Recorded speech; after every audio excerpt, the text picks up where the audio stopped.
Ortho centre हम लोग start कर रहे हैं। ऑर्थो सेंटर उतना ज़्यादा इंपॉर्टेंट नहीं है, इससे सवाल थोड़े कम आते हैं। खास करके जो orthocentre, circumcentre, excentre होते हैं, इससे थोड़े कम सवाल बनते हैं। लेकिन जो सबसे ज़्यादा सवाल बनता है इन सेंटर और सेंट्रोइड से बनता है, तो उसे आप लोगों ने ढंग से अच्छे से पढ़ना है। और इसे भी पढ़ना है, ऐसा नहीं कि इसे नहीं पढ़ना है, इसको भी आपको पढ़ना है। इसकी नॉलेज होनी चाहिए, सवाल कैसे बनते हैं और क्या होता है, तो किस तरीके से सॉल्व किया जाता है, वो सारी चीज़ें सीखनी है। तो आइए स्टार्ट करते हैं। पहला चीज़ है कि अगर आपके कोई ट्रायंगल ए बी सी है तो उसके 3 एल्टीट्यूड होंगे।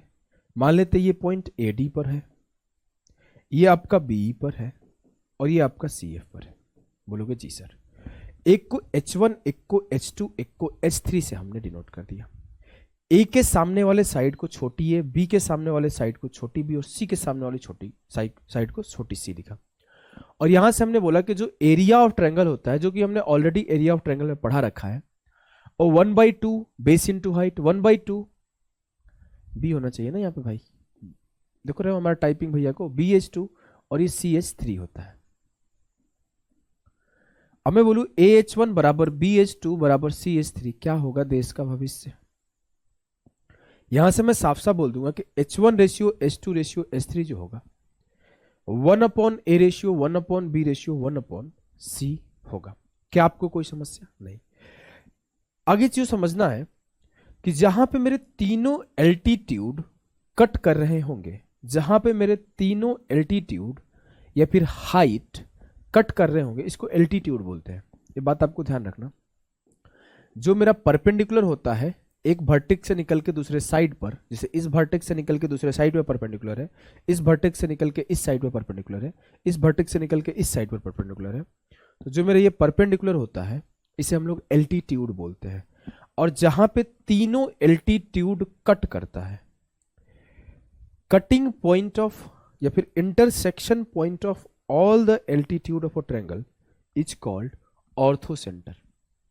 जहां पे तीनों एल्टीट्यूड का इंटरसेक्शन होता है, इसे हम लोग ऑर्थो सेंटर कहते हैं। ठीक है, ठीक है। आ जाओ, इस बात को अगर आपको ध्यान हो गया तो अगला सबसे इंपॉर्टेंट चीज जो हम लोग इसमें पढ़ते हैं वो पढ़ते हैं पोजीशन ऑफ ऑर्थो सेंटर। कि ऑर्थो सेंटर का पोजीशन, जैसे आपका सरकम सेंटर का पोजीशन अलग अलग जगह पे होता है, सेम उसी तरीके से ऑर्थो सेंटर का भी पोजीशन अलग अलग जगह पर होता है। अगर मैं बात करूं ऑर्थो सेंटर का पोजीशन तीनों ट्रायंगल के लिए कैसे होगा।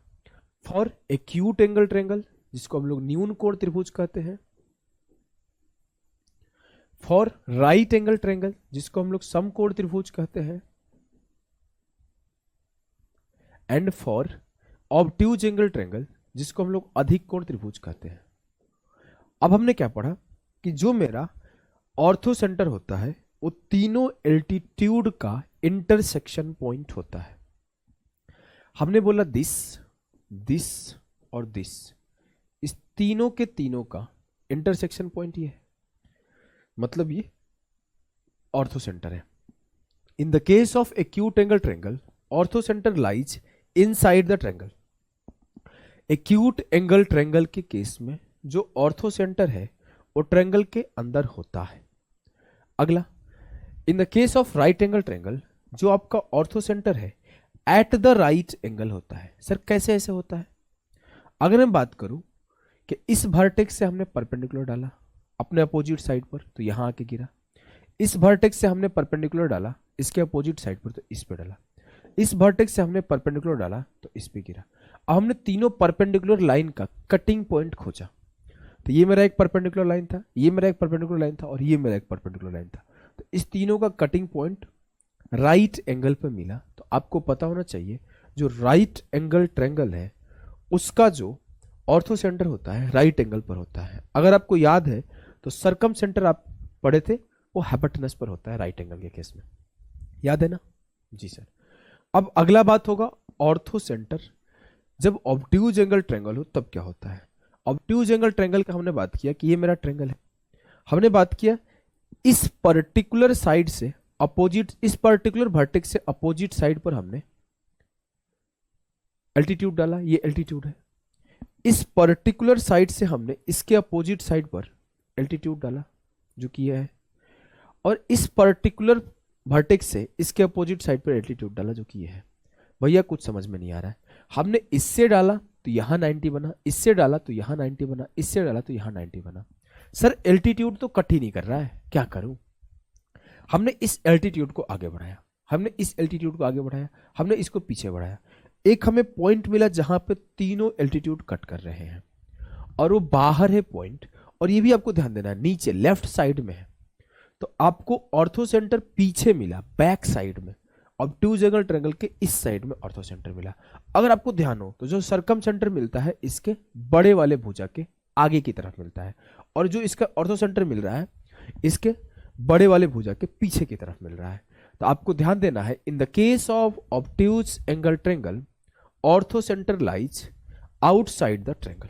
क्लियर है? इस पर सीधा सीधा सवाल बनता है, कई बार पूछा गया है। इस सवाल को देखो, बहुत इंपॉर्टेंट, इससे भी सवाल बनता है। अगर मैं बात करूं कि हमने बोला था कि जो ऑर्थो सेंटर है वो एक इंटरसेक्शन पॉइंट है तीनों के तीनों एल्टीट्यूड के। हमने बोला ये मेरा एडी एल्टीट्यूड है, ये मेरा सीएफ एल्टीट्यूड है, ये मेरा बी एल्टीट्यूड है, इस पे ऑर्थो सेंटर कट किया। बोलेंगे जी सर एकदम सही बात है। अब हम बोले कि ये मेरा 90 है, ये मेरा 90 है, अब बोले दोनों मेरे 90-90 है, तो इस दोनों का सम भी तो 180 होना चाहिए। बोलोगे एकदम बात सही है सर, इस दोनों का सम 180 होना चाहिए, क्योंकि ए एफ मान लेते हैं इसको एच से डिनोट कर दिया, मान लेते हैं इसको एच से डिनोट कर दिया, तो इस दोनों का जनरली ऑर्थो सेंटर को एच से डिनोट किया जाता है, दोनों का जो सम है 180 होना चाहिए। अब ये एंगल और ये एंगल बराबर होगा, क्योंकि वर्टिकली अपोजिट एंगल्स हमेशा बराबर होते हैं। इट मींस जो एंगल ए है और एंगल बी एच सी है उसका सम 180 होगा। तो एंगल ए प्लस इसके सामने एंगल बी एच सी, फिर एंगल बी प्लस इसके सामने angle A H C, plus फिर एंगल सी प्लस इसके सामने एंगल ए एच बी, इस तीनों का सम हर बार 180 डिग्री आता है। इस तीनों का सम हर बार 180 डिग्री आता है। क्या आपको कोई समस्या है? बिल्कुल समस्या नहीं होना चाहिए। आगे बढ़ते हैं। आगे तो मोस्ट इंपॉर्टेंट, कई बार पूछता है तो लोगों को समझ में नहीं आता है, इसे समझाता हूं। इसे आप दो तरीके से प्रूफ कर सकते हो। एक सर्कल के कॉन्सेप्ट से प्रूफ कर सकते हो कि जब आप सर्कल ड्रॉ कर दो तो कॉर्ड्स किस तरीके से काम करते हैं, और एक आप सिमिलरिटी से प्रूफ कर सकते हो। हमने सिमिलरिटी से प्रूफ किया। कैसे किया कि अगर मेरा ट्रायंगल ए बी सी है तो जो आपका ए डी है वो एल्टीट्यूड है, जो आपका बी है वो एल्टीट्यूड है, और जो आपका सी एफ है वो एल्टीट्यूड है। तीनों के तीनों हमने मान लिया मेरे एल्टीट्यूड, और तीनों का जो कटिंग पॉइंट है उसे हमने बोल दिया ऑर्थो सेंटर है। तो हमें याद होना चाहिए कि एच इंटू एच डी बराबर होता है C H into H F बराबर होता है B H into H E के। यही लिखा गया है कि एच इंटू एच डी बराबर B H into H E बराबर C H into H F के बराबर होता है। कैसे होता है इसके ऊपर डिस्कशन करते हैं। इफ आई से कि दिस एंगल इज थीटा, तो किसी को आपत्ति होगी? बोलोगे कोई हो ही नहीं सकता। बस इतना बोलूंगा इसके वर्टिकली अपोजिट है तो ये भी थीटा होगा। अब ये थीटा, ये 90, तो ये मेरा 90 माइनस थीटा होगा, तो ये भी मेरा 90 माइनस थीटा होगा। मैंने इस ट्रायंगल के लिए बात किया एच बी डी, ये थीटा है, ये 90 है तो ये 90 माइनस थीटा। मैंने एच ई ए का बात किया तो ये थीटा है, ये 90 है तो ये भी 90 माइनस थीटा हो जाएगा। क्या आपको कोई समस्या है? बोलोगे नहीं सर कोई भी समस्या नहीं है। अब आगे देखो आप, अगर मैं साफ साफ ये बात बोलूं तो आपको कोई कंफ्यूजन होगा कि जो मेरा बी डी एच ट्रायंगल है, ट्रायंगल बी डी एच है, वो सिमिलर है किसके? बी 90 माइनस थीटा है तो ए ई एच के, और ट्रायंगल ए ई एच के सिमिलर है। अब मैं साफ साफ बोल दूंगा कि बी डी अपॉन ए बराबर है D H upon E H. सही तो लिखा हो ना, बी डी एच, डी 90 है तो ई 90 है, एच थीटा थीटा सब सही है, D H upon E H, और बराबर है B H upon H, B H upon H. सिर्फ इस पार्ट को उठा लो तो आप बोलोगे B H into H E बराबर एच इंटू डी एच, तो एच इंटू डी एच बराबर हो जाएगा B H into E H. A H into D H बराबर हो जाएगा B H into E H, A H into D H बराबर B H into E H. और इस तरीके से जब आप प्रूफ करोगे तो वही बराबर आ जाएगा C H into H F भी बराबर आ जाएगा। क्लियर है? बोलोगे जी सर क्लियर है। इसे और तरीके से कैसे सोचा जा सकता है सिखा दूं? आ जाओ सिखाता हूं। हमने बोला कि आपको एक बात पता है क्या, कि सेमी सर्कल के अंदर बना एंगल 90 होता है। बोलोगे जी सर।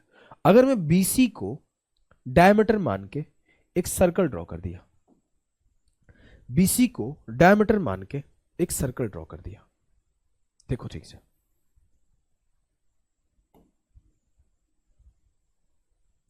हमने BC को डायमीटर मान के एक सर्कल ड्रॉ किया।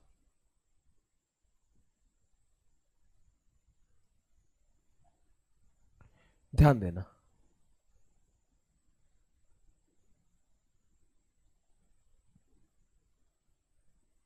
हमने ये ड्रॉ किया। क्या इस बात से किसी को समस्या है? मैं बोला इस पर्टिकुलर लाल वाले ट्रायंगल का जो डायमीटर है वो BC है, जो डायमीटर है वो BC है। और आपको पता है कि सेमी सर्कल के अंदर बना एंगल थीटा होता है। सेमी सर्कल के अंदर बना एंगल थीटा होता है। क्या कोई दिक्कत? बोलोगे नहीं सर कोई दिक्कत नहीं है। अब मैं आपको बताऊं, आपको एक छोटा सा कॉन्सेप्ट हमेशा सर्कल में पढ़ाया जाता है कि अगर सर्कल के दो कॉर्ड एक दूसरे को कट कर दे, मान लो ये A है, ये B है, ये C है, ये D है, ये P है, तो ये भी सिमिलैरिटी से ही प्रूफ होता है। तो AP इंटू PB बराबर होगा BP इंटू PC के। तो ये बात यहां से बोल दोगे कि CH इंटू HF बराबर होगा BH इंटू HE के। क्या कोई दिक्कत है? कोई दिक्कत नहीं है। हमें कोई भी किसी भी प्रकार का दिक्कत हो ही नहीं सकता, हो ही नहीं सकता। ये छोटी सी बात आपको यहां पे ये भी ध्यान देना है कि आप यहां पर एक नहीं 3 ट्रायंगल ड्रॉ कर सकते हो। किस तरीके से ड्रॉ कर सकते हो? जैसे आप इस दोनों 90 पर इसको एक बार आप डायमीटर मान के ड्रॉ किए थे, वैसे आप एक बार इसे डायमीटर मान के भी ड्रॉ कर सकते हो। किसे डायमीटर मान के ड्रॉ कर सकते हो? मैं आपको बताता हूं किसे डायमीटर मान के ड्रॉ कर सकते हो। रुक जाओ,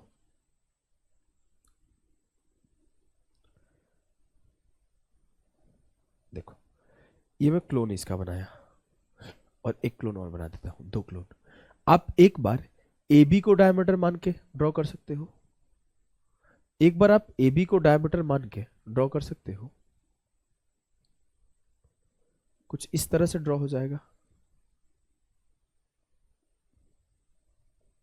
और एक बार आप AC को डायमीटर मान के ड्रॉ कर सकते हो। कुछ इस तरह से ड्रॉ हो जाएगा, कुछ इस तरह से ड्रॉ हो जाएगा, कुछ इस तरह से ड्रॉ हो जाएगा। ध्यान देना, थोड़ा गलत हो जाए तो माफ करना।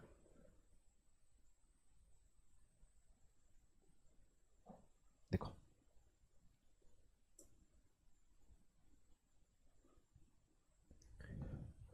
एक बार आप इस AC को डायमीटर मान कर ड्रॉ कर सकते हो, एक बार इस BC को डायमीटर ड्रॉ मान कर सकते हो, एक बार इस AB को डायमीटर मान के ड्रॉ कर सकते हो।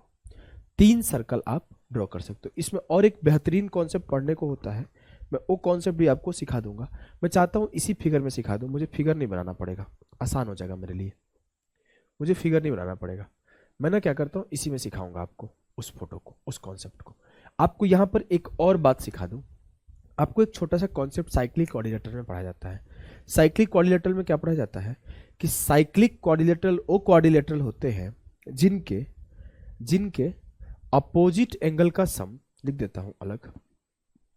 Cyclic quadrilateral is a quadrilateral जिनके चारों के चारों भुजा सर्कल पर हो, चारों के चारों भुजा सर्कल पर हो, पहला बात। और अगला बात बोलता है उनके अपोजिट एंगल का सम 180 हो। 2 कॉन्सेप्ट साइक्लिक क्वाड्रिलेटरल में बोला जाता है। एक कि चारों के चारों वर्टेक्स, भुजा बोल दिया था ना, गलती बोला था, साइड होता है भुजा। चारों के चारों वर्टेक्स उसके सरकमफेरेंस पर हो और उनके अपोजिट एंगल का सम 180 हो। अब यहां पर आप देखोगे तो मुझे AFHE, BDHF CEHD, ये तीनों के तीनों साइक्लिक क्वाड्रिलेटरल नहीं है। बोलेगा कोई कैसे? देखो, मैं बोला कि E और D इसके अपोजिट का सम क्या है? 180, और C और H इसके अपोजिट का सम 180, A और H इसके अपोजिट का सम 180, E और F इसके अपोजिट का सम 180, B और E इसके अपोजिट का सम 180, और E और D इसके अपोजिट का सम 180। It means I can draw another circle which is touching all the point B, D, H, E, या फिर A, F, H, E, C, E, H, D। हम यहाँ पर 3 सर्कल और ड्रॉ कर सकते हैं। वो सर्कल कुछ इस तरीके से ड्रॉ होगा कि इस पॉइंट को ऐसे टच करेगा, इस पॉइंट को ऐसे टच करेगा। लेकिन इसकी बस मैंने समझ बिल्ड करने के लिए ये बात समझा है कि 3 सर्कल और हम लोग यहाँ पे ड्रॉ कर सकते थे, और कुछ इस तरीके का सर्कल ड्रॉ करेगा, इस पॉइंट से वो पास होगा। क्लियर है? बोलोगे जी सर, हम इसे मिटा देते हैं। बस इतना समझने के लिए बताया था। आगे बढ़ते हैं। हमें एक पॉइंट आपको समझाना है, मैं उसका फोटो लेकर आया हूं, मोस्ट इंपॉर्टेंट पॉइंट है, उसको समझना ही डिफिकल्ट है। ये नहीं, इसको भी होल्ड करते हैं, इसको भी अभी होल्ड करते हैं, इसको भी अभी होल्ड करते हैं थोड़ी देर के लिए। इस पॉइंट को समझाना है, इस पॉइंट को समझाना है। ये फोटो मैंने देख लिया था, ये फोटो थोड़ा गलत बनाया गया है। आप देखोगे ना तो इसका और इसका टच ही नहीं कर रहा है डायमीटर, इसका और इसका डायमीटर बन ही नहीं रहा है। बस ये एक फोटो भी सही नहीं बनाया गया था, मतलब जल्दीबाजी में बना दिए होंगे जो हमारे भैया जी होंगे, उनको थोड़ा पता नहीं होगा कि इस पॉइंट को इस पॉइंट से टच कराना है सर्कल के, और डायमीटर की तरह काम करता है। या फिर यहाँ पे सर्कल ही नहीं बनाया गया। तो हमने इस बात को वहां पे पढ़ाता हूं और इस फोटो से मैं रिलेट करा दूंगा। इस बात को, बहुत इंपॉर्टेंट बात है ये, बात जिसको पता होगा वही सॉल्व कर पाएगा। ध्यान देना, मेरी बातों को एकदम ध्यान से सुनना। अगर मैं आपसे एक बात बोलूं कि मैं इस पीले कलर का पेन लेता हूं, पीले का ले लूं या फिर ये अलग कलर का लेता हूं। देखो, हमने बोला यहां से ये लाइन हमने मिला दिया, और आपसे एक छोटी सी बात बोला कि इस लाल लाल लाल, चाहे इस एफ बी कॉर्ड दिख रहा है, तो एफ बी कॉर्ड के साथ साथ ये आर्क भी दिख रहा होगा, तो एफ बी आर्क से यहां पे थीटा बन रहा है, तो यहां पे भी थीटा बनेगा। आपको ये छोटा सा कॉन्सेप्ट पता है कि सेम आर्क से सरकमफ्रेंस पर सेम एंगल फॉर्म होता है। आप ये सर्कल में पढ़ोगे तो चीजें बार बार रिवाइज होगी, दोनों बार बार रिटेन होगी, फिर इंटरकनेक्ट हो जाएगी एक दूसरे से। सेम कॉर्ड से या सेम आर्क से बने सरकमफ्रेंस पर एंगल बराबर होते हैं। बोलेंगे एकदम बात आपका सही है सर। अब मैं आपको अगली बात बोला, मैं बोला एफ बी सी ट्रायंगल को देखो, एफ बी सी ट्रायंगल को, ये 90 है, थीटा है, तो ये 90 माइनस थीटा हो जाएगा। बोलोगे एकदम सही बात है। जैसे आपने 90 माइनस थीटा लिखा, मैंने बोला कि डी ए बी ट्रायंगल को देखो, डी सर 90 है, ये 90 माइनस थीटा है, तो ये थीटा हो जाएगा। बोलेंगे बात आपका एकदम सही है, थीटा हो जाएगा। जैसे आपने थीटा बनाया वैसे हमने अगला पॉइंट मार दे रहा। क्या मारा कि आप इस बीडी कॉर्ड को देखो, बीडी कॉर्ड के साथ साथ इस बीडी आर्क को देखो। इस बीडी आर्क से इस पर्टिकुलर सर्कल पर बना एंगल थीटा है, तो अगर मैं इसको यहां ड्रॉ करके और बोलूं यहां पे क्या एंगल बनेगा, सर इस बीडी आर्क से यहां पे थीटा बना है, तो इसी बीडी आर्क से यहां पे भी थीटा बनेगा, यहां पे भी थीटा बनेगा। मतलब जो मेरा ये लाइन है बीई, वो एंगल बाइसेक्टर का काम कर रहा है इस पर्टिकुलर ई एफ और ED angle, F E D angle के लिए, एफ ई डी एंगल के लिए ये जो बीई है एंगल बाइसेक्टर का काम कर रहा है। वैसे ही जब आप इस लाइन को यहां से यहां मिलाओगे, तो जो मेरा ये एफ सी लाइन है, ये भी इस पर्टिकुलर एंगल को दो एंगल बाइसेक्टर में बांट देगा इक्वल एंगल में। और जो ये मेरा एफ ई डी है, एफ डी ई है, उसको ये ए डी दो इक्वल एंगल में बांट देगा। इसको आप बीटा बीटा लिख लो। उसी तरीके से जैसे हमने प्रूफ किया है उसी तरीके से प्रूफ करोगे। बोलेंगे जी सर एकदम सही बात है, आपने प्रूफ कर दिया। अब मैं आपको अगली बात सिखाता हूं कि हमने क्या देखा था कि AD is perpendicular, CF is perpendicular, B is perpendicular, और जब 3 परपेंडिकुलर लाइन कट करता है तो एक ऑर्थो सेंटर बनाता है।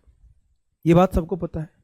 तो हमने बोला था कि H is the ortho centre of triangle ABC, H is the ortho centre of triangle ABC। बोलोगे जी सर, बट पॉइंट ये है कि हमने ये बात पढ़ा कि H is the ortho centre of H is the orthocenter of triangle ABC, but अब आप देखो तो सर ये इसका एंगल बाइसेक्टर, इसका एंगल बाइसेक्टर और इसका एंगल बाइसेक्टर H पे ही कट कर रहा है, तो यू कैन से कि H is also in centre of triangle DEF।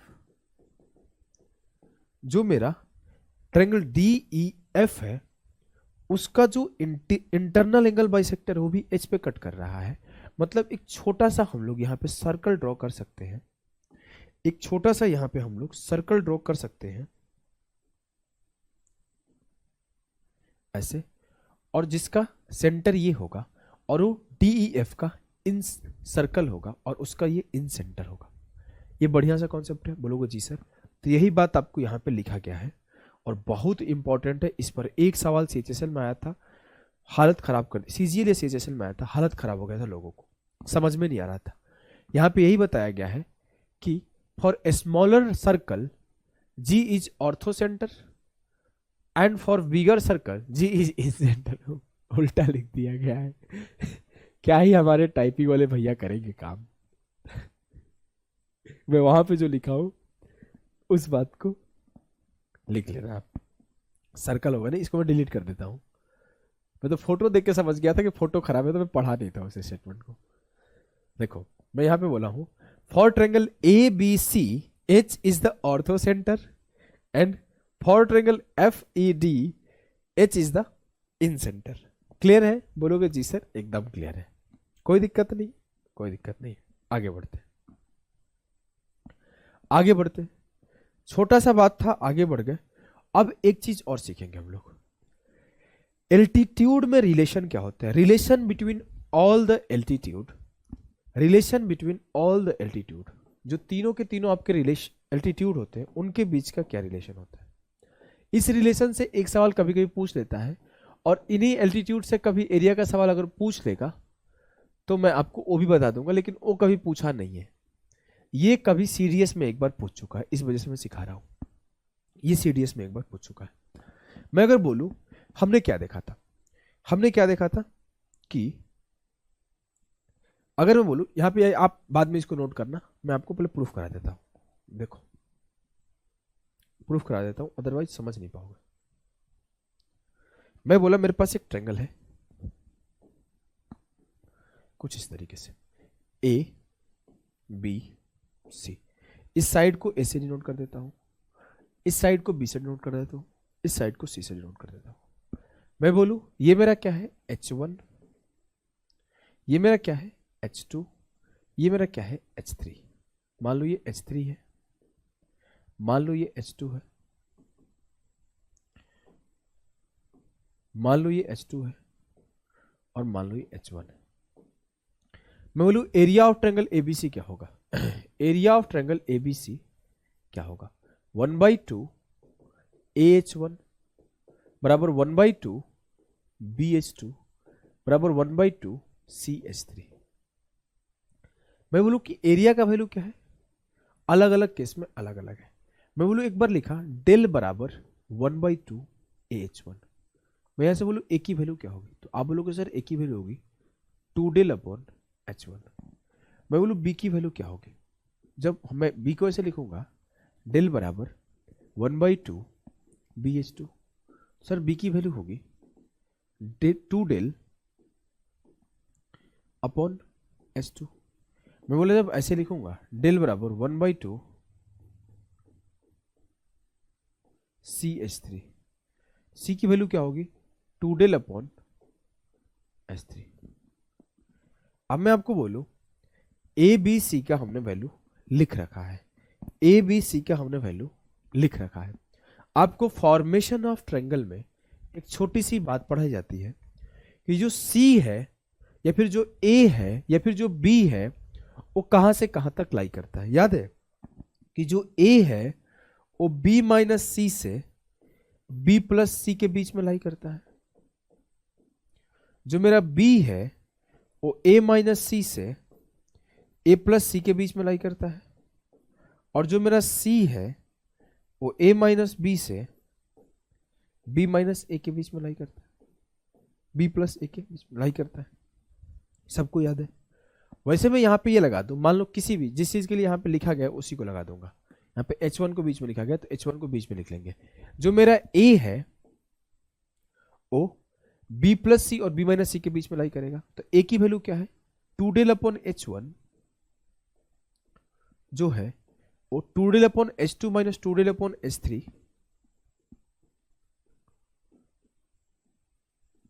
और 2 डेल अपॉन H2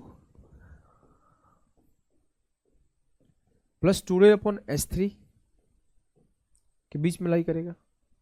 2 डेल सबसे काट लो तो जो मेरा 1 अपॉन H1 है 1 upon H2 minus 1 upon H3 से लेकर 1 upon H2 plus 1 upon H3 के बीच में लाई करेगा। वैसे मेरा जो 1 अपॉन H2 है 1 अपॉन H1 माइनस H3 से S1 प्लस H3 के बीच में लाई करेगा। अगर इसे प्रॉपर आप सॉल्व करोगे तो ये H3 minus H2 upon H2 H3 1 upon H1 और ये H3 plus H2 upon H2 H3। जब इसे आप उल्टा करोगे तो आपको इतना तो समझदार हो कि जो ये वाला वैल्यू होगा इससे छोटा होगा। मैं बोल दूं कि अगर 5 इंटू 2 को एक बार 5 माइनस 2 से डिवाइड करो, एक बार 5 इंटू 2 को 5 प्लस 2 से डिवाइड करो, तो ऑफकोर्स ये वाला वैल्यू छोटा होगा क्योंकि 10 को 7 से डिवाइड करेंगे, यहां 10 को 3 से डिवाइड करेंगे तो ये बड़ा संख्या आएगा। तो हम लोग बोलेंगे कि जो H3 plus H2 upon H2 H1 है इसको उलट दिए तो H2 into H3 upon H2 plus H3 से लेकर H1 जो है H2 into H3 upon H2 minus H3 के बीच में लाई करता है। एक सवाल इस पे बना हुआ है, इस वजह से ये बात पढ़ा रहा है। अगर कल को ऐसे ही एरिया से पूछ दे, एरिया कैसे निकालते हैं, अगर ओनली एल्टीट्यूड्स आर गिवन और एरिया पूछ दे तो आप याद रखोगे 1 upon H1 plus 1 upon H2 plus 1 upon H3 into 1 upon H1 plus 1 upon H2 minus 1 upon H3, एक बार माइनस 1 अपॉन H1 एक बार माइनस 1 अपॉन H2। इस तरीके से आप एरिया ऑफ ट्रायंगल भी निकाल सकते हो if only altitudes are given. ठीक है, ठीक है। आ जाओ इस पॉइंट को पढ़ते हैं, बहुत तगड़ा सा कॉन्सेप्ट है और ये आपको इन सेंटर में पढ़ा चुका हूं। अगर आपको याद होगा तो, नहीं याद होगा ना मैं अभी दिखाऊं, याद दिलाऊंगा, फट से याद आ जाएगा। देखो मैं बोला एक छोटी सी चीज, ये एक ट्रायंगल है, उसका ये सरकम सर्कल है, एबीसी इज ए ट्रायंगल। मैं बोला एक छोटी सी बात कि if this value is theta, if this value is, अच्छा उसके पहले बता दूं और थोड़ा सा, जो ये लाइन है एडी वो एल्टीट्यूड है और एक लाइन है जो उजला कलर से ड्रॉ किया गया है जो सर्कल को कट कर रहा है। मान लेते हो सर्कल को एफ पे कट कर रहा है और ट्रायंगल को ई पे कट कर रहा है। दिस लाइन इज, आप बोल सकते हो डायमीटर है, या फिर ये ओ लाइन है जो सरकम सेंटर को कट कर रहा है, सरकम सेंटर को कट कर रहा है, ये सरकम सेंटर को कट कर रहा है। और ये एडी इज एल्टीट्यूड और आपको साफ लिखा हुआ है कि ए या फिर एफ इज डायमीटर, ए नहीं डायमीटर हो सकता, एफ डायमीटर। हमने बोला कि इस केस में जानते हो क्या होता है, जो ये वाली वैल्यू होती है थीटा और इसके बराबर होती है, मतलब जो एल्टीट्यूड और साइड के बीच में बना एंगल है और जो ये डायमीटर और साइड के बना बीच में एंगल है, ये दोनों बराबर होता है। और ये थोड़ा सा चीज खाली होता है, बीच में थोड़ा खाली भी होता है, और खाली वाला पार्ट क्या होता है उसको भी सिखाऊंगा, समझना आप। मैं बोला मान लेता हूं ये मेरा थीटा है, तो ये मेरा क्या हो जाएगा थीटा। तो यहां पर जो सेंटर पे बना एंगल क्या होगा, सर ए ओ बी में देख रहा हूं तो थीटा प्लस थीटा 2 थीटा हो गया, तो 180 माइनस 2 थीटा होगा। और बचपन में कभी पढ़ा था कि सेंटर पे बना एंगल 2 गुना होता है सरकमफ्रेंस पर बने एंगल का। तो अगर ये मेरा 180 माइनस 2 थीटा है तो एंगल बी का वैल्यू 90 माइनस थीटा होगा। जैसे मैंने 90 माइनस थीटा बोला तो उसके बाद मैंने ए डी बी ट्रायंगल पे फोकस कर दिया, ए डी बी ट्रायंगल पे फोकस किया और एडीबी पे फोकस करके क्या मिला कि सर ये 90 है, ये 90 माइनस थीटा है तो ये थीटा है, मतलब ये थीटा है तो ये भी थीटा है। कुछ लोग ये सोच रहे होंगे सर ये थीटा और थीटा बराबर कैसे हो गया। मेरे लाल ये मेरा रेडियस आर है और यहां से ये भी मेरा रेडियस आर है, तो ये दोनों थीटा थीटा बराबर है। अब आपको ध्यान क्या रखना है कि ये थीटा इस थीटा के बराबर होता है कब, जब ये एल्टीट्यूड हो और जब ये डायमीटर हो। ये छोटी सी बात आपको याद है, बोलोगे जी सर याद है। अगर याद है तो आप देखो कितना एक छोटा सा सवाल बनता है इसी कॉन्सेप्ट से। मैंने बोला कि मेरे एक सर्कल है, सर्कल ना, चलो सर्कल है बोल दिया, और सर्कल नहीं भी बोलेगा तो भी आपको कोई परेशान होने की नीड नहीं है, इसे मैं बोल देता हूँ ये सर्कल है जिसका ये ट्रायंगल बना हुआ है। बोलेगा कि एक मेरा एल्टीट्यूड है और एक मेरा एल्टीट्यूड है और एक मेरा डायमीटर है। डायमीटर बोल देगा या फिर सरकम सेंटर से पास करने वाला कोई लाइन है, ऐसे भी बोल देगा। और बोलेगा कि ये मेरा अल्फा है और ये मेरा बीटा है, तो इस एंगल की वैल्यू क्या होगी, छोटी एंगल की। अगर आपको याद हो तो हमने बोला था जब सरकम सेंटर का बात हो तो ये अल्फा माइनस बीटा होता है, और जब ये बात इन सेंटर का हो कि ये मेरा 90 है और ये मेरा एंगल बाई सेक्टर है और ये अल्फा है और ये बीटा है, तो ये छोटी लाइन होती है अल्फा माइनस बीटा बाई 2। और जब ये सरकम सेंटर का बात हो तो सीधा अल्फा माइनस बीटा, सीधा अल्फा माइनस बीटा। याद है कुछ भी छोटी मोटी बातें अगर आपको याद हो तो कोई समस्या नहीं होगी। चलो मैं इसको तो सिखा चुका हूं, इसको भी थोड़ा प्रूफ करा देता हूं। अच्छा, कोई बहुत सिंपल सा प्रूफ है। आप कैसे प्रूफ करोगे? जस्ट एग्जांपल मैंने बोला कि अगर ये अल्फा है या 90 है तो 90 माइनस अल्फा होगा। बोलोगे हाँ सर। अब आपको अभी भी प्रूफ किया कि ये एंगल और ये एंगल बराबर होता है, तो इट मीन सर ये वाला पार्ट भी 90 माइनस अल्फा होगा। बोलोगे यस सर। अब मैं इस ट्रायंगल पे फोकस कर दिया, तो मेरा ये पूरा एंगल क्या होगा? सर ये पूरा होगा 90 माइनस बीटा, क्योंकि ये बीटा है, ये 90 है, तो 90 माइनस बीटा होगा। अब मुझे छोटू सू एंगल चाहिए, छोटू सू एंगल चाहिए, तो 90 माइनस बीटा से 90 माइनस अल्फा को घटा दो, क्योंकि ये पूरा 90 माइनस बीटा था और इतना 90 माइनस अल्फा था। ये छोटू एंगल के लिए 90 माइनस बीटा से 90 माइनस अल्फा घटा दिया, तो 90 minus beta minus 90 plus alpha हो जाएगा। तो 90 से 90 गया खत्म, तो अल्फा माइनस बीटा, ये जो छोटू एंगल है वो अल्फा माइनस बीटा बचता है। इस तरीके से इसे रटना होता है, ठीक है। चलो भैया आ जाओ, सवाल करते हैं। आप एक काम करो, पॉज ले लो, रिवीजन कर लो सारा का सारा बात, कि करा दो एक बार रिवीजन। में ही आ जाओ, मैं ही रिवीजन करा देता हूं फटाफट से 2 मिनट में। पहला सवाल था कि ऑर्थो सेंटर क्या होता है। Orthocentre is a point जहां पे तीनों के तीनों एल्टीट्यूड कट करते हैं। Altitude A D, altitude B C, B D, B E, C F cut किए, उसे ऑर्थो सेंटर बोलते हैं। अगला पॉइंट कि position of orthocentre in case of acute angle triangle, जो पोजीशन ऑफ ऑर्थो सेंटर होता है हमेशा इनसाइड होता है। In case of right angle triangle, जो आपका पोजीशन ऑफ ऑर्थो सेंटर होता है एट द राइट एंगल होता है। In case of obtuse angle triangle, जो आपका ऑर्थो सेंटर का पोजीशन होता है वो बाहर होता है। अगला बात है कि जो मेरा ट्रायंगल एबीसी है उसमें उसके ऑर्थो सेंटर पे कट करने वाला पॉइंट और उसके अपोजिट एंगल का सम 180 होता है। A plus B H C 180, C plus A H B 180 और B plus A H C 180 होता है। क्लियर है? बोलोगे जी सर क्लियर है। आगे बढ़ते हैं। आगे हमने दो चीज यहां पे पढ़ा। पहला पढ़ा कि A H into H D बराबर B H into H E बराबर C H into H F होता है।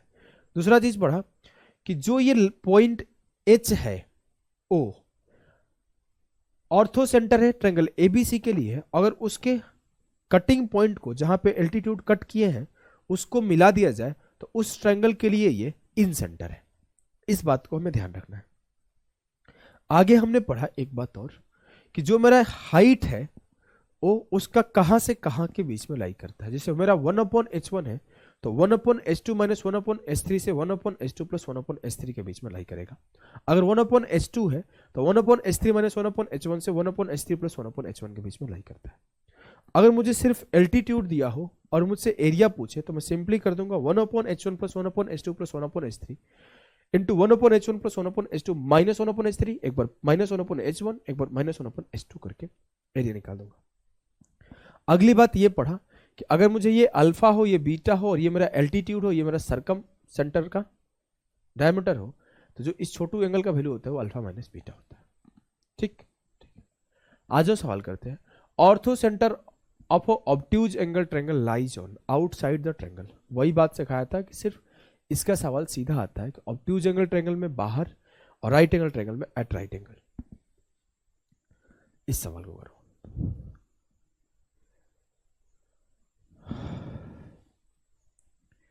In an obtuse angle triangle ABC, A is obtuse angle and O is orthocenter, BOC बराबर 54, then BAC क्या होगा? 180 से 54 घटा दो 116। हमें क्या ही फर्क पड़ता, 126 होगा ना। देखो कैसे बनाओगे, फोटो बनाना चाहते हो तो बना लो। मान लिया कि मैंने ए इसी को मान लिया, ए बी सी, इस पॉइंट को ऑर्थो सेंटर माना, तो ये बी ओ सी मेरा क्या हो गया 54। तो मुझे पता है दिस प्लस दिस का सम 180 आना चाहिए, तो ये 180 माइनस 54 हो गया। तो 180 में से 54 घटाओगे तो 126 विल बी द सही आंसर। एसएससी सीजीएल टीयर 2 का आया हुआ सवाल है, पॉज करके ट्राई करना है, पॉज करके ट्राई करना है। In triangle A B C angle A बराबर 52 and O is the ortho center of the triangle and BO and CO meet at AC and AB at E and F respectively when produced, if the bisector of OBC and OCB meet at P then the measure of PPC। Photo बनाना पड़ेगा सवाल का। हमने सवाल का photo बनाया, बोला ये A है, ये B है, ये C है। BO और CO को जब बढ़ाया जा रहा है, जब ये O पे कट कर रहे थे, तो ये आपको E और F पे मिल रहे थे ट्रायंगल में। यही बोला ना, देखो कि एंगल A बराबर 52 डिग्री है और O is the ortho centre, O मेरा ऑर्थो सेंटर है, और जब BO और CO को बढ़ाया गया तो E और F पे वो लोग कट किए, AC और AB को। मतलब ये AC को E पे कट कर रहे हैं और AB को F पे कट कर रहे हैं। अगला बोला है कि if the bisector of angle OBC और OCB का बाइसेक्टर P पे मिलता है। इस पॉइंट को थोड़ी देर के लिए होल्ड करते हैं। पहले हम पता है कि अगर ये ऑर्थो सेंटर है और ये 52 है तो ये 180 माइनस 52 कितना होगा 128। ठीक ठीक। अगली पॉइंट, अगर मैं बोलूं ये मेरा 128 है, अब मुझसे बोला है कि OBC का एंगल बाइसेक्टर और OCB का एंगल बाइसेक्टर पॉइंट P पर कट करता है, तो मैं बोलूंगा एंगल BPC का वैल्यू क्या होगा, एंगल BPC का वैल्यू। सर हमें पता है जब ऑर्थो सेंटर होता है तो ये होता है 90 प्लस थीटा बाई 2, सॉरी जब इन सेंटर होता है तो 90 प्लस थीटा बाई 2 होता है। तो इस ट्रायंगल के लिए ये इन सेंटर है, ये 128 है, तो ये 90 प्लस थीटा बाई 2, 90 प्लस 128 बटे 2, 90 plus 64, 9 6 54, 9 6 15, 154 will be the correct answer. Clear है? बोलोगे जी सर एकदम क्लियर है, हमें कोई दिक्कत नहीं।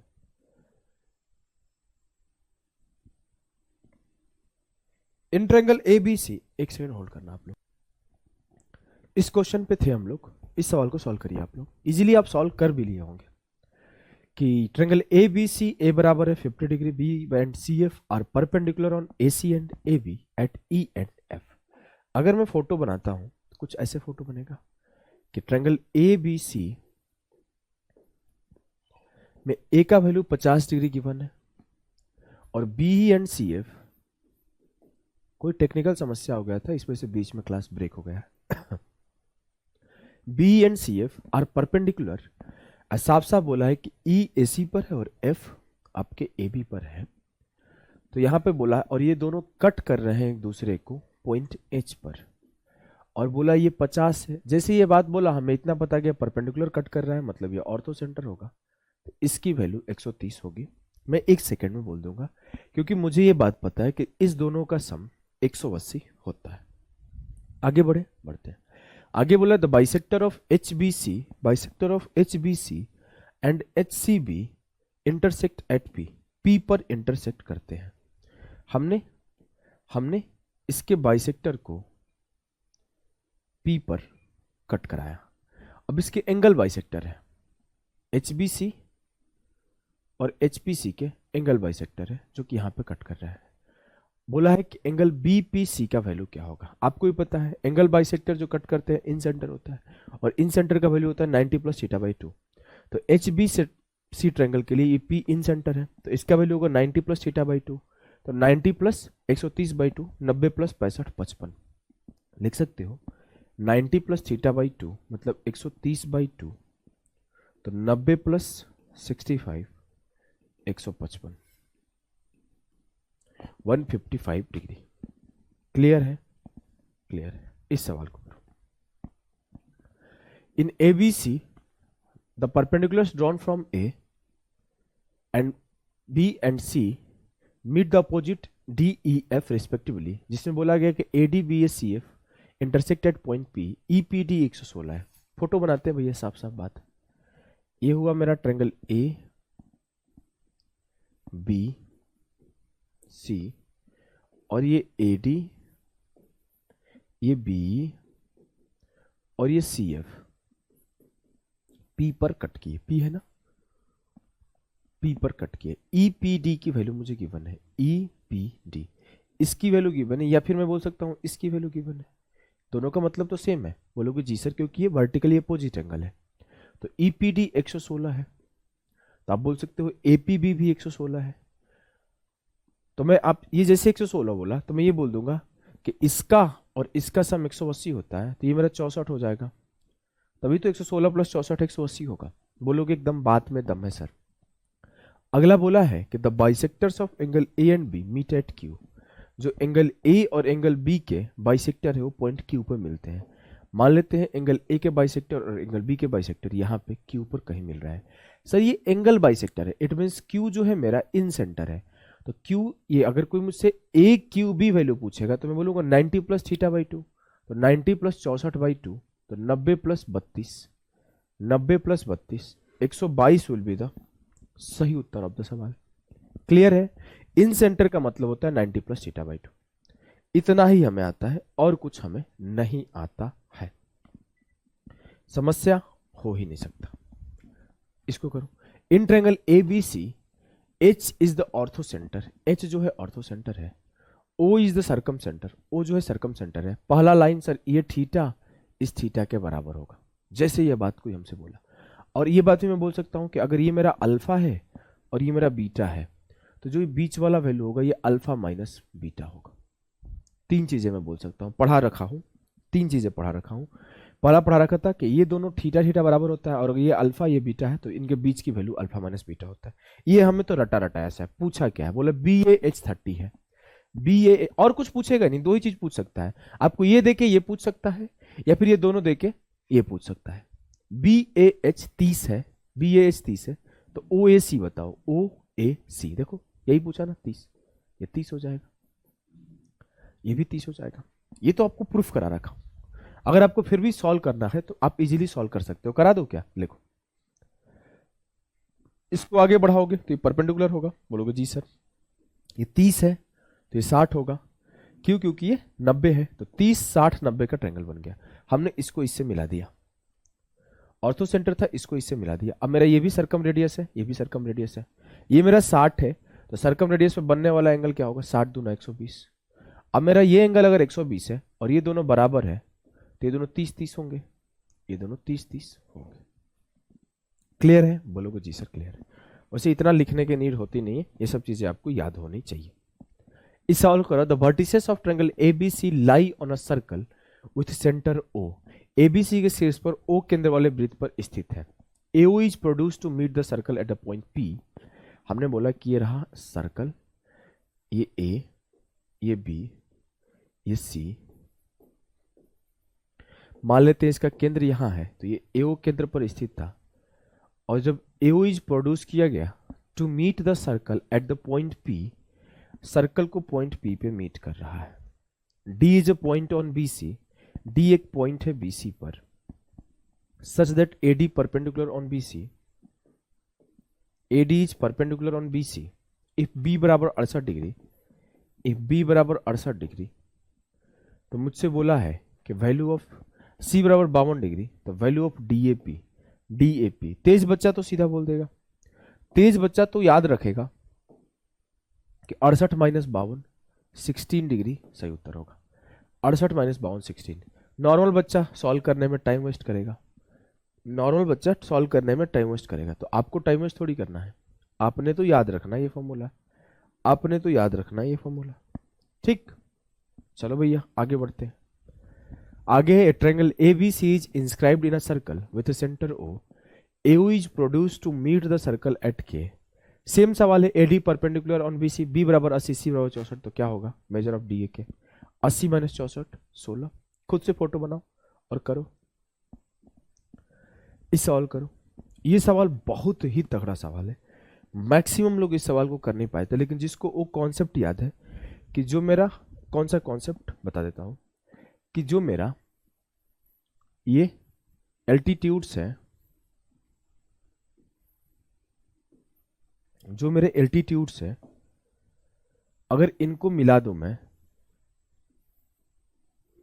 अगर मैं बोलूं ये ए है, ये बी है, ये सी है, और जहां पे एल्टीट्यूड मीट कर रहे हैं वो डी ई एफ है, तो मैं ये बात बोल सकता हूं कि जो मेरा ए बी सी के लिए ये पॉइंट है वो ऑर्थो सेंटर है, बट जो मेरा डी ई एफ के लिए ये पॉइंट है वो इन सेंटर है। इट मीन्स ये मेरा एंगल बाइसेक्टर की तरह काम करता है। क्लियर है? बस इसी पॉइंट को आपको आना चाहिए, ये आता है सवाल कर लोगे। अब मैं बोला, यहां पे बोला D E F are the feet of the perpendicular, luckily D E F feet of perpendicular हो गया, ए बी सी ट्रायंगल हो गया, B angle B E D, मुझे angle B E D 24 given है। अगर एंगल बी ई डी में दूसरे colour से लिखता हूं, चलो पिंकी पिंकी कलर ले लेता हूं, आ जाओ। अगर मैं बोला कि अगर ये मेरा 24 गिवन है तो ये भी मेरा 24 हो जाएगा। ये मुझे कॉन्सेप्ट आपने सर सिखा रखा है, इस वजह से मैं ये बोल पा रहा हूं, ऐसे नहीं बोल पाता। ये चीजें हमने प्रूफ कर रखा है, तब हम बोल पा रहे हैं। आगे बोला है कि बी एफ ई 110 है। अभी पूरा बी एफ ई 110 है, तो मैं ये बात बोल सकता हूं कि यहां से यहां तक 90 है, तो ये बचा हुआ अल्फा 20 होगा। सर ये भी 20 है तो ये भी 20 होगा, और ये बचा हुआ 70 होगा। मतलब 110 को हमने तोड़ लिया 70 20 20 में। ठीक है, ये कैसे टूट पा रहा है? क्योंकि पहले हमने तोड़ा कि ये 90 है तो ये बचा हुआ 20 होगा, और जब ये बचा हुआ 20 होगा तो ये छोटा 20 भी होगा, तो ये 20 20 होगा, तो ये बचा हुआ 70 होगा। 70 20 20 में टूट गया। हमसे बोला है कि what is the measure of angle E B F. हमसे ई बी कहाँ है? अच्छा बी एफ, इसकी वैल्यू पूछी है। भैया हम यहां से भी बोल सकते थे कि ये 110 है, ये 24 है, 110 और 24 134 हो गया। तो क्या जोड़े कि 180 बना दे, 134 में 46 जोड़ दो 180 बन जाएगा। 134 में 46 जोड़ दो 180 बन गया। ये one of the most difficult question है। अगर आपको बात पता है तो आप इजीली देख पा रहे हो, सॉल्व कर पा रहे हो। अगर आपको पता नहीं है तो सॉल्व भी नहीं कर पाओगे, याद रखना। इसे करो। In triangle A B C altitude A D and C intersect each other at point H. मैंने triangle A B C form किया, triangle A B C form किया, जहां पर बोला कि ए डी एंड सी एक दूसरे को एच पे कट कर रहे हैं। आप बोलोगे कि जो एच है वो 39 है और जो डी एच है वो 17 है और जो ई एच है वो 13 है, तो आपसे बोला है कि वैल्यू ऑफ सी एच बताओ क्या होगा। आपको पढ़ा जा चुका है कि एच इंटू डी एच बराबर C H into E H. तो 39 इंटू 17 बराबर हो जाएगा 13 इंटू सी एच। 13 तिया 39, तो सी एच की वैल्यू हो जाएगी 17 तिया 51। सी एच की वैल्यू हो जाएगी 17 तिया 51। कोई दिक्कत, कोई कष्ट, कोई पीड़ा, कोई परेशानी तो नहीं है? हो ही नहीं सकता। आगे बढ़ते, सेम सवाल है। ट्रायंगल एबीसी में 3 altitude A D B C F are drawn that 3 vertices of a triangle they intersect at H. हमने फोटो बना दिया।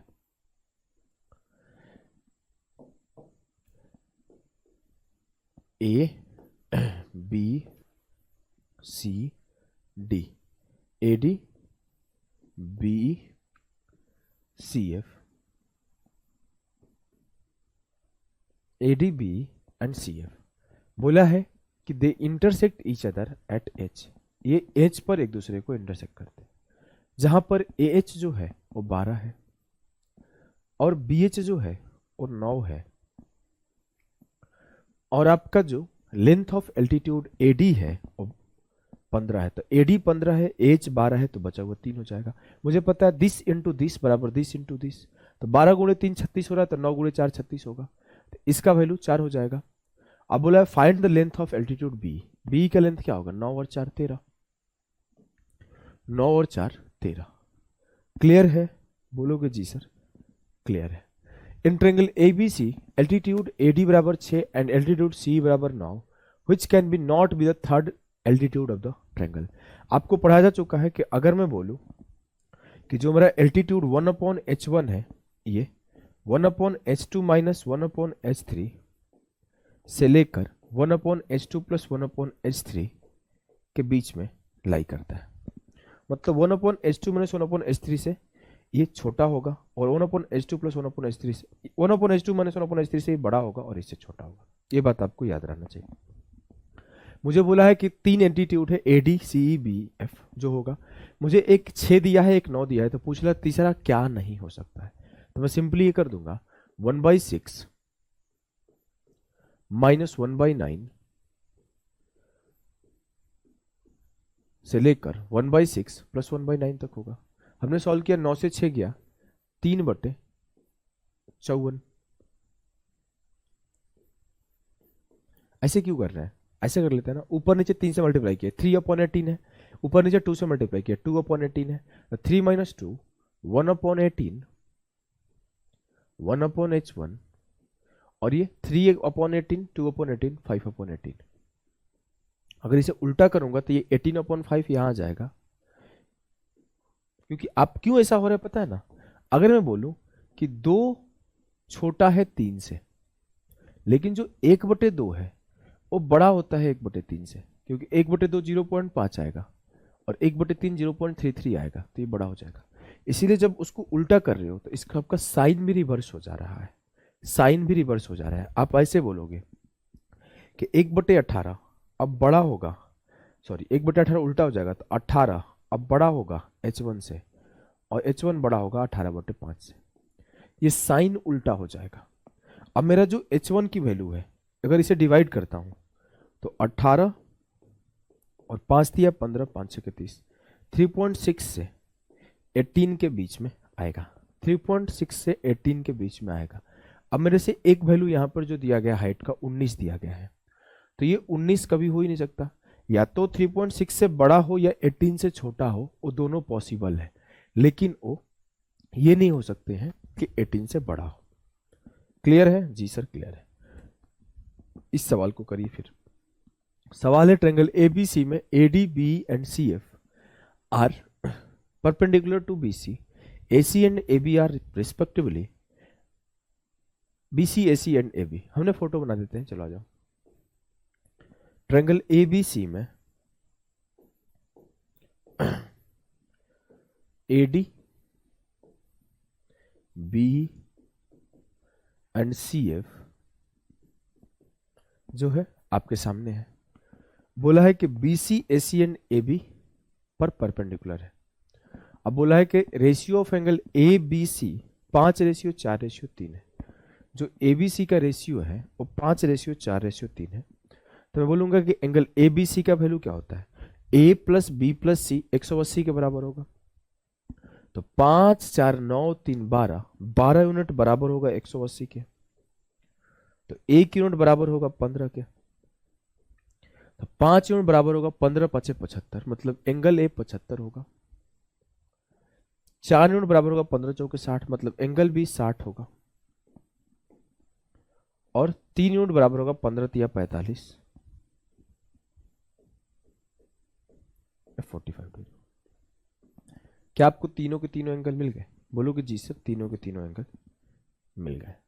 अब मैं क्या बोल सकता हूं? अब मैं ये बोल सकता हूं कि पी बी ए मुझे निकालना क्या है, पी बी ए, पी पे कट कर रहे हैं, पी बी ए ये angle plus P A B plus P A B, मान लेते ये angle, ratio A P F, ratio A P F, F किधर भाई, ए पी एफ, ये एंगल।